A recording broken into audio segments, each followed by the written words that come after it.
friends, welcome to AM Pedagogics. Here I would like to revolutionize NEET aspirants.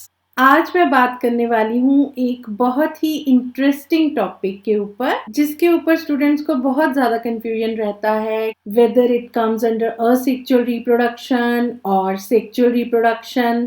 तो वो topic है parthenogenesis. इसके लिए ज़्यादातर स्टूडेंट्स बहुत कंफ्यूज रहते हैं। कुछ कहते हैं this will come under asexual reproduction और कुछ स्टूडेंट्स का कहना होता है नहीं ये सेक्सुअल रिप्रोडक्शन के अंडर आता है। तो आज मैं इसी के बारे में आपको एक्सप्लेनेशन दूंगी। ध्यान से पूरी वीडियो को देखिएगा तो आपको पूरा टॉपिक अच्छे से समझ आ जाएगा। So let's start with the topic parthenogenesis. उसको जानने से पहले आपको ये कंफर्म होना चाहिए कि असेक्सुअल रिप्रोडक्शन क्या होती है। असेक्सुअल रिप्रोडक्शन यूनिपेरेंटल होती है। इसमें फर्टिलाइजेशन इन्वॉल्व नहीं होती है, फ्यूजन ऑफ गैमेट्स नहीं होता है, माइटोटिक सेल डिवीजन होती है यानी कि माइटोसिस होता है और डॉटर सेल्स जो होते हैं वो जेनेटिकली पेरेंट के आइडेंटिकल होते हैं यानी कि पेरेंट्स के सारे फीचर्स डॉटर सेल्स में होते हैं और रैपिड मल्टीप्लिकेशन होती चली जाती है। ऑफस्प्रिंग में वेरिएशन नहीं आती है, उनका पेरेंट्स जैसा ही फिनोटाइप होता है और पेरेंट्स जैसा ही जीनोटाइप होता है। फिनोटाइप और जीनोटाइप से तो आप फेमिलियर होंगे।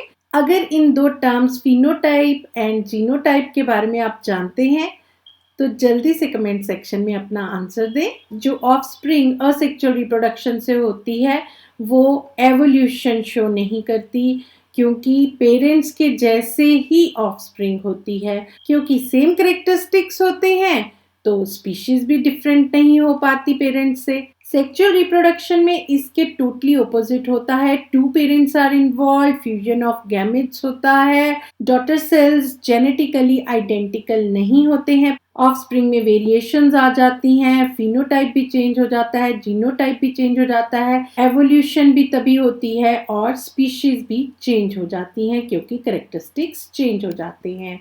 तो अब जान लेते हैं कि पार्थेनोजेनेसिस क्या होता है। जैसे कि मैंने बताया असेक्सुअल रिप्रोडक्शन में ऑफस्प्रिंग सिंगल पेरेंट से होती है। कई बार गैमेट फॉर्मेशन इन्वॉल्व होती है और कई बार विदाउट गैमेट फॉर्मेशन ही असेक्सुअल रिप्रोडक्शन हो जाती है। Formation of an organism with an unfertilised ovum into a fully formed haploid organism is called as parthenogenesis. एक अनफर्टिलाइज्ड ओवम डेवलप हो जाता है, n नंबर ऑफ क्रोमोसोम्स होते हैं, 2n नहीं होते हैं। जैसे जैसे हम आगे बढ़ेंगे आपको और क्लियर होता जाएगा कि पार्थेनोजेनेसिस में किस तरह से डेवलपमेंट होती है। और उससे पहले हम जान लें कि इसकी टर्म पार्थेनोजेनेसिस को किसने डिस्कवर किया था और किसने ये टर्म दी थी। So in 1745 Bonnet discovered parthenogenesis और उन्होंने ही इस टर्म को पार्थेनोजेनेसिस नाम दिया था। और रिचर्ड ओवन ने 1848 में बताया कि पार्थेनोजेनेसिस किसे कहते हैं कि एक सिंगल ओवम ही अपने आप एक फुल फ्लेज्ड ऑर्गेनिज्म में डेवलप हो जाता है तो उसे पार्थेनोजेनेसिस कहते हैं। चलें इस टर्म पार्थेनोजेनेसिस को और अच्छे तरीके से समझ लेते हैं। पार्थेनोजेनेसिस, अगर हम इस टर्म को दो पार्ट्स में डिवाइड करें, first one is parthenos means virgin and genesis means creation. More specifically ये कहाँ अक्कर होती है? When a female gamete develops into a new individual without being fertilized by a male gamete, कि एक female gamete develop हो जाता है एक नए इंडिविजुअल में, उसकी फर्टिलाइजेशन नहीं होती है, मेल गैमेट इन्वॉल्व नहीं होता है। So it's not a form of asexual reproduction. No doubt एक ही गैमेट इन्वॉल्व होता है लेकिन इसे असेक्सुअल रिप्रोडक्शन नहीं कहा जाता है बल्कि इसे incomplete form of sexual reproduction कहा जाता है। इसमें फीमेल एग इन्वॉल्व होता है और उस फीमेल एग की प्रोडक्शन भी होती है, उसकी एक्टिवेशन भी होती है और फिर डेवलपमेंट होती है और female egg is a specialised reproductive cell. अब इसके कुछ एग्जाम्पल्स ले लेते हैं। So parthenogenesis means virgin creation और वर्जिन बर्थ और virgin origin. So development of an unfertilised egg होता है। हनी बीज की एक सबसे बढ़िया एग्जाम्पल यहाँ ले लेते हैं। हनी बीज 3 तरह से पाई जाती हैं। एक तो होती है क्वीन, जिसे रानी भी कहते हैं। सो कुछ होती हैं दासियां, जिन्हें वर्कर कहते हैं। सो क्वीन की दासियां, क्वीन की वर्कर्स। और मेल बी जो होती है that is called as drone. So drones जो होते हैं वो प्रोड्यूस होते हैं पार्थेनोजेनेसिस से। वर्कर्स और क्वींस जो होती हैं वो फर्टिलाइजेशन के बाद होती हैं। अब यहाँ पे फर्टिलाइजेशन होती हैं तो डिप्लॉयड हो गया, और जहाँ पे फर्टिलाइजेशन नहीं होता है तो हैप्लॉइड सेल होता है। सो इस बात को कि हैप्लॉइड है और डिप्लॉयड है, किस तरह से इनमें डिफ्रेंशिएशन आती है, किस तरह से फर्टिलाइजेशन होती है, इसे समझने के लिए आगे बढ़ते हैं। So look at this flow chart. So male bee यहाँ पे शोन है। अगर मेल बी यानी कि ड्रोन हैप्लॉइड है, यानी n नंबर ऑफ क्रोमोसोम्स हैं। तो माइटोसिस हुआ, स्पर्म सेल प्रोड्यूस हुआ, तो दैट इज अगेन हैप्लॉइड है तो हैप्लॉइड ही होगा स्पर्म सेल। अब दूसरी तरफ क्वीन ले लेते हैं, क्वीन जो कि डिप्लॉयड होती है। इसमें मियोसिस होता है तो एग सेल्स प्रोड्यूस होते हैं। तो एग सेल्स आगे चल के n नंबर ऑफ क्रोमोसोम्स देते हैं। आई थिंक ये तो आपको क्लियर होगा कि माइटोसिस होता है तो अगर हैप्लॉइड है तो हैप्लॉइड ही सेल्स होंगे, और अगर डिप्लॉयड है उसमें मियोसिस हुआ तो एग सेल्स हैप्लॉइड हो जाएंगे। क्लियर? अब आगे जब स्पर्म सेल और ये एग सेल जो कि दोनों हैप्लॉइड हैं, उनमें फर्टिलाइजेशन जब होती है तो डिप्लॉयड फीमेल की प्रोडक्शन होती है।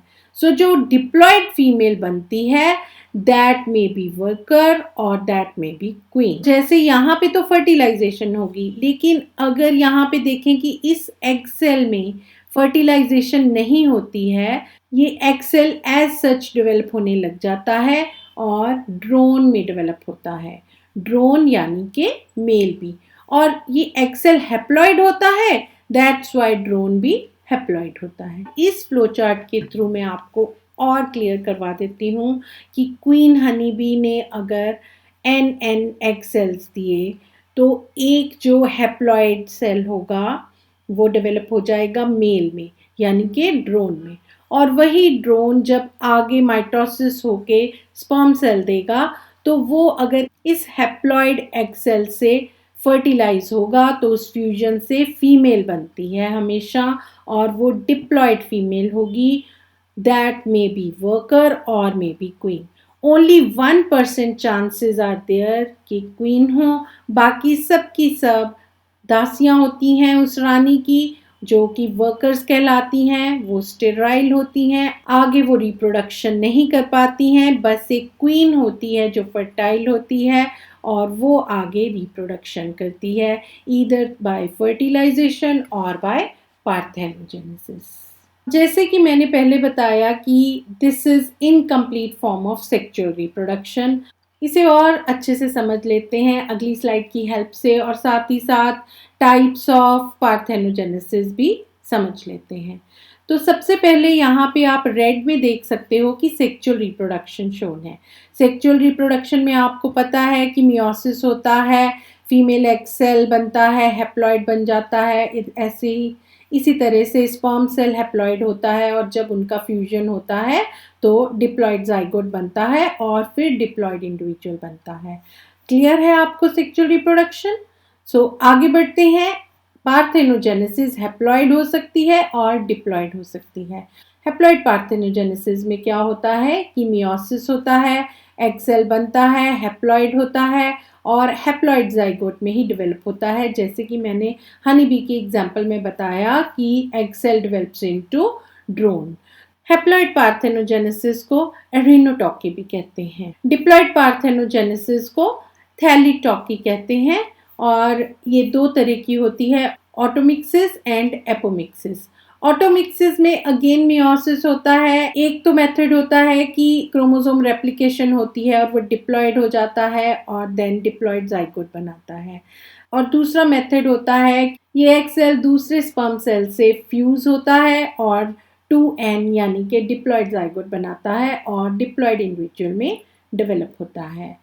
ये था ऑटोमिक्सिस। एपोमिक्सिस के अंडर क्या होता है कि माइटोसिस होके फीमेल एग सेल बनता है। डिप्लॉयड फीमेल है, डिप्लॉयड ही एग सेल बनता है आफ्टर माइटोसिस और डिप्लॉयड एग आगे डेवलप हो जाता है in diploid individual. Arrhenotoky and thelytoky, इसका डिफरेंस पता होना चाहिए आपको। ऑटोमिक्सिस एंड एपोमिक्सिस का डिफरेंस पता होना चाहिए, as well as sexual reproduction और पार्थेनोजेनेसिस का डिफरेंस क्लियर होना चाहिए आपको। 1900 में जैक्विस लियोन ने सबसे पहले आर्टिफिशियल पार्थेनोजेनेसिस किया था।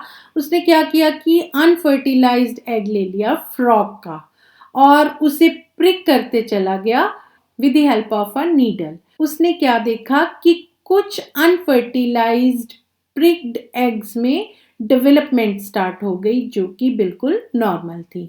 Artificial parthenogenesis is the only way parthenogenesis which occurs in mammals. जैसे 1900 में जैक्विस लियोन ने अपने एक्सपेरिमेंट्स किए, इसी तरह से ग्रेगरी पिंकस ने 1936 में रैबिट के एग्स के ऊपर एक्सपेरिमेंट्स किए।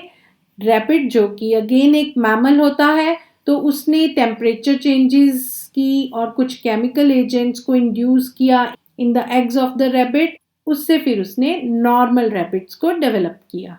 Most reptiles reproduce sexually, but parthenogenesis has been observed in certain species of rock lizards, geckos, whiptails and komodo dragons।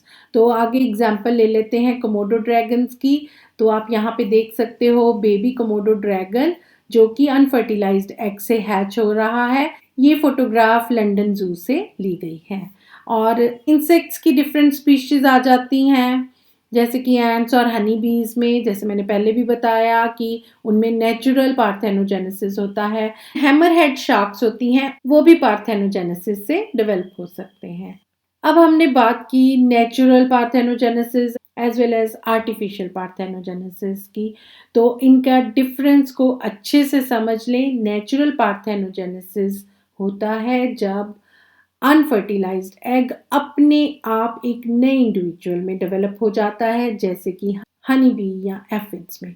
और आर्टिफिशियल पार्थेनोजेनेसिस होता है कि अनफर्टिलाइज्ड एग को एक्टिवेट किया जाता है ताकि वो एक नए इंडिविजुअल में डेवलप हो जाए। आई थिंक पार्थेनोजेनेसिस अब आपको अच्छे से क्लियर हो गया होगा। तो सम अप करते हुए मैं ये कहना चाहूँगी कि पार्थेनोजेनेसिस एक रिप्रोडक्टिव स्ट्रेटजी है जिसमें डेवलपमेंट होती है एक फीमेल गैमेट की विदाउट एनी फर्टिलाइजेशन। जल्दी लेके आ रही हूँ एक डिफरेंट टॉपिक, क्लोनिंग।